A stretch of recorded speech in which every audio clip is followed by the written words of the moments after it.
Hey, what's up, everybody? Hans here. Hey, getting together for a video as previously notified. Gonna check out the benchmark barrel this evening.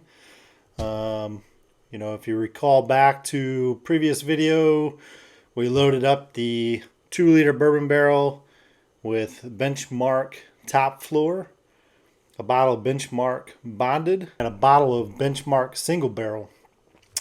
So those 3 bottles have been mixed in the bourbon barrel here since the 22nd of June. So just about a month. Been rotating the bottle quarter turn on the daily, and it is in a climate controlled environment here. So we'll be checking that one out this evening. So hey, before we jump into the video here on the barrel tasting, I just want to give you guys a big shout out. Appreciate the support, the following, the subscribers, sharing these videos, liking the content. Certainly appreciate the comments, questions, keep them coming. Again, just a big shout out to you guys. Appreciate the support. So with that said, let's jump into the bourbon. All right, guys. So like I said, bourbon was inserted to the barrel on the 22nd of June. Today is 18 July, so we're just shy of a month in the barrel. So I'm going to go ahead and give this a try, and we'll see how these three benchmarks have mixed up. Kind of just looking into the barrel here, and I can see, so when I filled this up, I had some overrun, and as I'm looking down into the barrel right now, I can certainly tell that it has decreased the level inside. I can see the liquid, but I can't see it touching the top, so there's a little bit of loss there.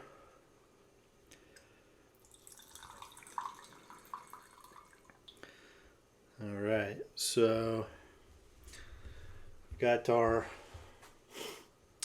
Bourbon Real Talk Glencairn there. Got a little bit of juice in here, and I'll tell you what, just from the look of it, looks pretty rich. Looks like a nice even color. Looks pretty tasty. The smells that I'm getting on the nose, just from the get-go here, are pretty nice. So I think we might be onto something here. Some really, really nice notes there on the nose.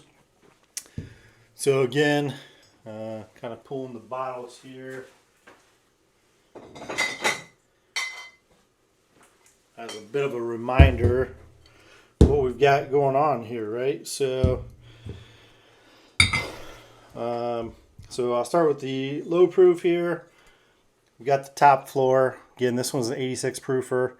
I certainly would have preferred to use something a little bit hotter, such as the small batch, but I did not have the small batch. So coming in at 95 proof was the single barrel. And on top here was the bonded at 100 proof. But I'll tell you what, the nose on this is pretty pleasant. If I, for what it is for the benchmark products, I mean, each of these bottles is under $20. And I'll tell you the small batch, the reason I didn't have much of that left is because that's one of my definite go-tos for 16, 17 bucks. That's a good drink all day long. Some of these up here obviously are good drinks too on their own levels, but for a go-to on a daily, benchmark small batch, check it out. So let's give this a shot. So top floor, bonded, single barrel. On the nose, really smells pretty good. I'm pretty pleased with what I'm getting there.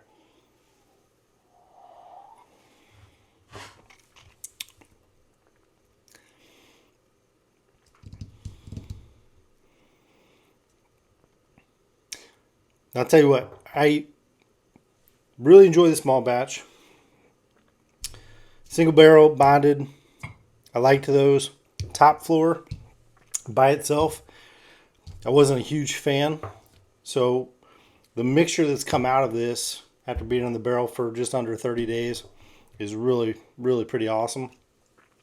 For any of those guys, for any of you that want to try this, you know, you can pick up these little 2-liter barrels out on Amazon. I think they're 50, 60 bucks. You can get them custom engraved. Take a couple weeks to turn around. But again, you've got a cork on the top. Got the nozzle here on the front. You do have to go through a prep process of, you know, filling this up with water and turning it, and you kind of like, you know, coating the outside of the barrel. Again, just kind of allow that wood to swell up and make sure that you don't have any gaps, you know, or weak points to where you're going to lose your contents. But I ran a couple bottles of Buffalo Trace, bottle of 1792, and now the Benchmark lineup here through this barrel. And I've been very impressed and very happy with the outcomes each and every time. I would probably say that this is probably the longest I've left the bourbons in the barrel. And I'll tell you, it's probably the best outcome that I've had to date.